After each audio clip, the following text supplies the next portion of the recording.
the man who does not walk in the counsel of the wicked. Blessed is the man who doesn't stand in the sinner's way, or sit in the seat of the mocker. Bueno, hermanos, les saludo en el amor del Señor. Agradezco por la oportunidad de estar aquí hoy día. Hace mucho tiempo que el pastor Jonathan me pedía que pudiera predicar y yo le decía que no. Y bueno, es la primera vez que estoy acá, así que ustedes imaginarán que estoy solo un poco nerviosa. Pero agradezco al Señor porque es un desafío y es una oportunidad muy bonita estar en mi iglesia, que amo con todo mi corazón. Así es que bueno, el día de hoy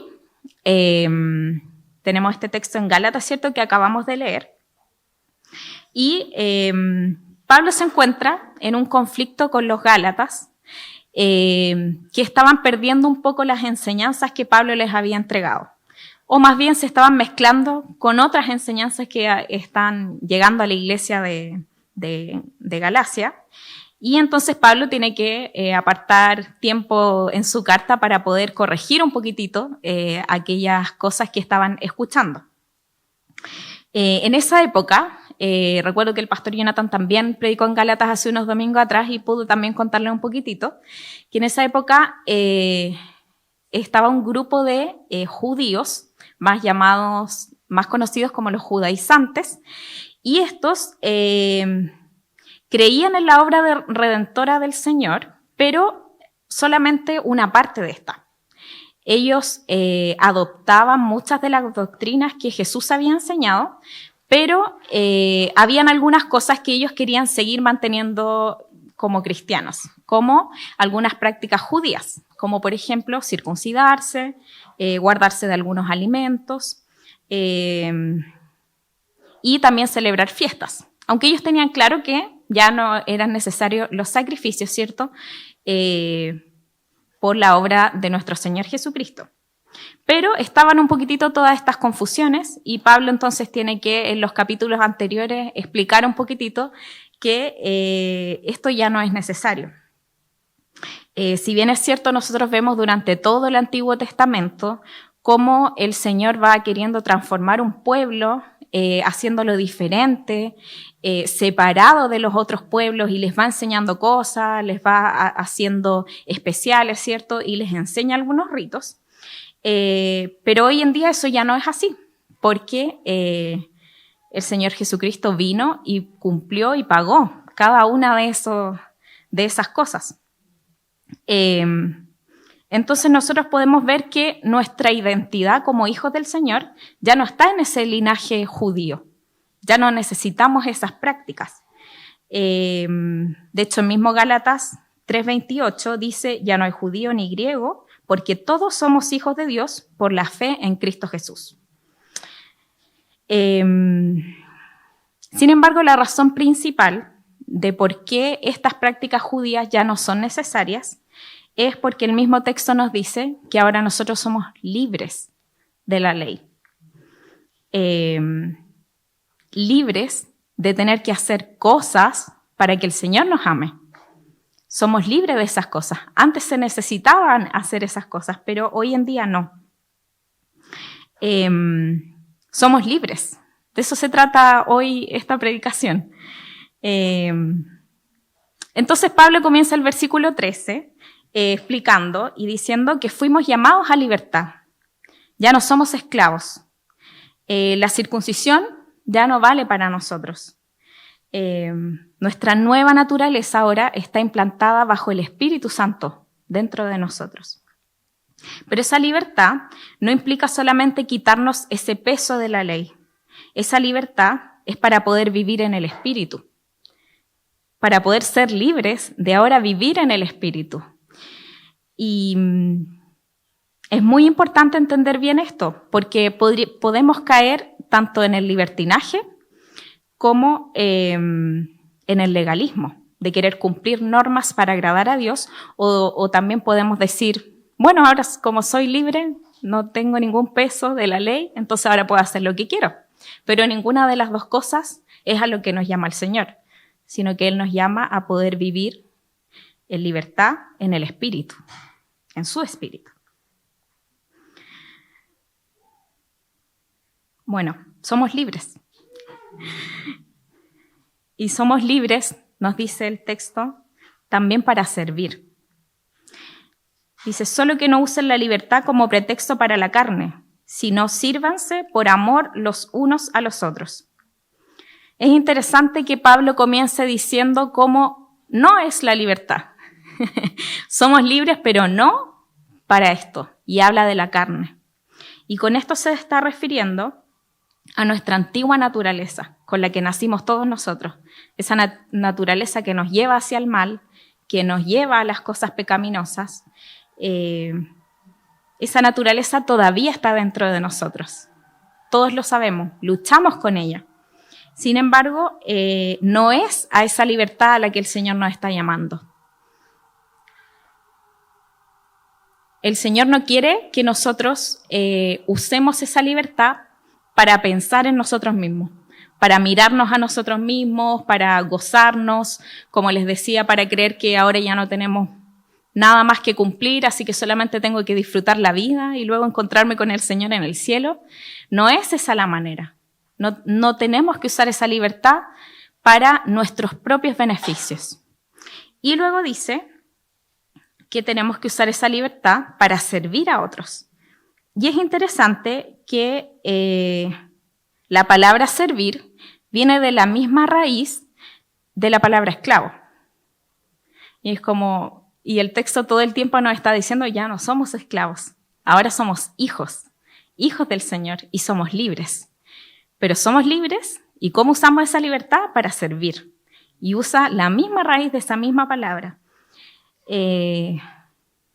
Pero ahora es con voluntad propia. Ahora es con un sentimiento de abnegación, por amor. Ya no estamos sirviendo porque somos esclavos, ahora lo hacemos porque realmente tenemos la libertad para hacerlo. Entonces, ya dejo de mirarme a mí mismo todo el tiempo, ya dejo de pensar en mí todo el tiempo, sino que ahora puedo tener la libertad de servir a otros y de usar mi tiempo, mi talento, mis dones para otras personas. Luego en el versículo 14 dice también que somos libres para amar. Dice, porque toda la ley en una palabra se cumple. En el precepto, amarás a tu prójimo como a ti mismo. Este es el segundo más grande mandamiento, que lo vemos muchas veces en la Biblia. Pero es interesante que Pablo habla de la ley y el amor. Y él dice, si pudiéramos resumir toda la ley en una sola palabra, esto es, ama a tu prójimo como a ti mismo. Y somos libres, ya no somos esclavos de la ley para ganarnos la salvación. Sin embargo, la libertad no significa vivir sin ley. No significa que ahora puedo hacer lo que quiero.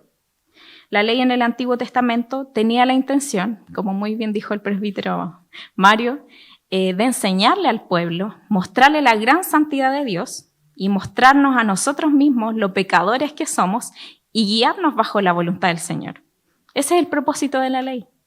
Y así como se cumplió en el Antiguo Testamento para guiar al pueblo de Dios, hoy en día también se cumple para nosotros. La guía de la ley nos enseña cuán santo es el Señor y cuán pecador soy yo.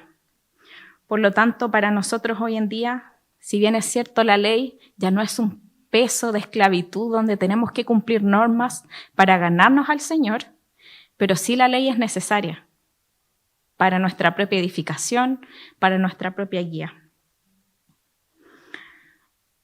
Entonces, la libertad no es cumplir una serie de comportamientos, reglas, normas, sino que es el cambio interno en nuestro corazón, que ahora puede amar libremente y que ahora puede servir libremente. En Juan 13:35 dice, en esto conocerán que son mis discípulos, si tienen amor los unos por los otros. Bueno, hemos estado estudiando desde hace harto tiempo ya este libro, Vida centrada en el Evangelio, y hemos podido ver cómo el Evangelio es el que transforma finalmente nuestro corazón. Y precisamente es este Evangelio el que tiene que transformarnos a nosotros de manera interna, para que entonces nosotros, de manera externa, podamos reflejar ese amor, ese Evangelio que primero nos llega a nosotros y que luego nosotros podemos compartir. El Señor es el único que nos permite vivir en libertad, bajo su voluntad, amando y sirviendo a nuestro prójimo. El amar a nuestro prójimo implica entrega, pero ya no es una entrega pesada ni obligada, sino que es una entrega que brota desde el amor. Por amor anunciamos el Evangelio, por amor servimos, por amor trabajamos por la paz, porque ese amor primero llegó a nuestro corazón y transformó nuestro corazón. Y nosotros podemos ver muchas maneras en las que podemos desarrollar ese servicio o esa misión hacia otros. Hoy día estuvimos escuchando cartas de misioneros, estuvimos orando por familias de acogida y nos agradecía Daniela adelante acerca del trabajo que se hace con Mejor Niñez. Entonces, existen muchas maneras en las que nosotros podemos desarrollar ese servicio en nuestra comunidad. Nosotros tenemos talentos, tenemos dones, tenemos recursos, tenemos voluntad y la invitación es que nosotros podamos, movidos por ese amor, servir a otros, como familia de acogida, donando para Mejor Niñez, donando a algún amigo que esté pasando necesidad, podemos evangelizar, podemos compartir con misioneros que están en otros lugares, con misioneros que están aquí en nuestra ciudad trabajando. De muchas maneras nosotros podemos servir con lo que el Señor nos ha dado. Pero lo más importante es que en nuestro corazón internamente esté la obra del Señor transformándonos. Nosotros podemos hacer muchas cosas con nuestras manos, pero lo más importante es que nuestro corazón esté siendo transformado por el Señor. Y a partir de ahí, entonces poder servirle. Para terminar, me gustaría contarles un poco de la historia de Amy Carmichael. ¿Lo dije bien?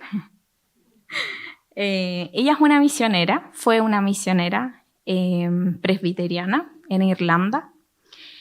Y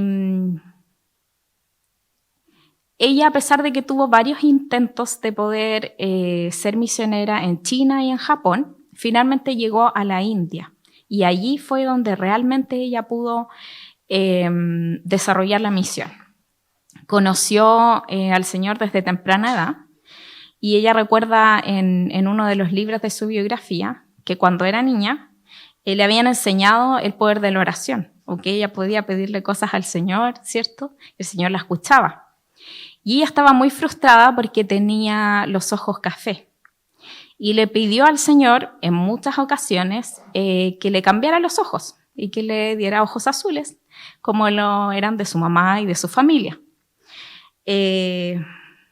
Bueno, en ese momento ustedes entenderán que no ocurrió, no se le cambiaron los ojos, pero ella no lo entendió. Ella decía, Dios tiene poder para cambiarme mis ojos, y no lo hizo. ¿Por qué no lo hizo? Y no lo entendió. Pero luego, ya cuando era una mujer adulta, trabajando en la India, lo que ella hizo fue rescatar a muchas mujeres, niñas, que estaban siendo llevadas a templos para cumplir ritos, y muchas niñas que se daban en casamiento a muy temprana edad. Y ella creó muchos orfanatos para rescatar literalmente a estas niñas, tanto de sus padres como de estos templos donde ellas eran usadas. y logró rescatar a más de 100 niñas en la India. ¿Cómo lo hizo? Porque ella era extranjera, ella era irlandesa. Bueno, como ustedes saben, ella tenía los ojos café. Y ella pudo vestirse con la vestimenta de la India, se pintaba su piel café con té o café, la teñía, y se vestía con la vestimenta, y como sus ojos eran café, la verdad es que nadie se daba cuenta que ella no era india. Entonces ella podía entrar a todos los templos, y fue así como rescató a estas más de 100 niñas.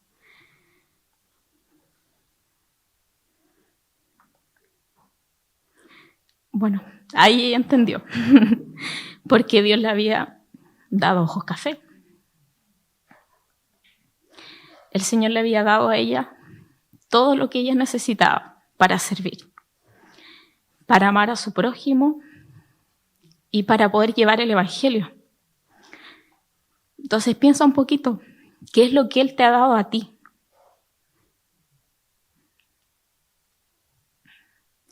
Bueno, ella pasó más de 50 años en la India.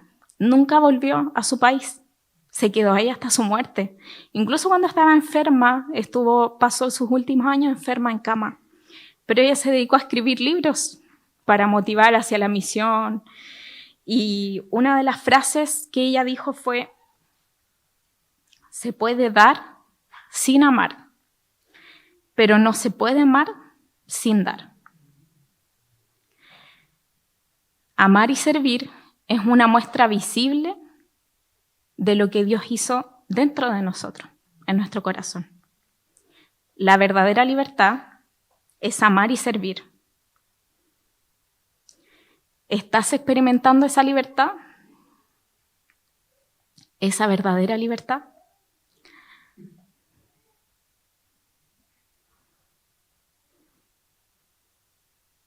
Que el Señor nos ayude, porque si todos nos hacemos esa pregunta, yo creo que todos podemos decir que no la estamos cumpliendo muy bien.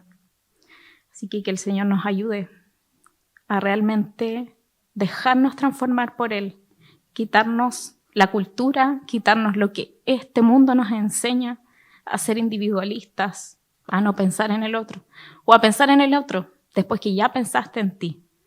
Pero el Señor no nos llama a eso. El Señor nos llama a amar a nuestro prójimo, a amarlo de verdad. Y ese amor brota luego que Él transforma nuestro corazón.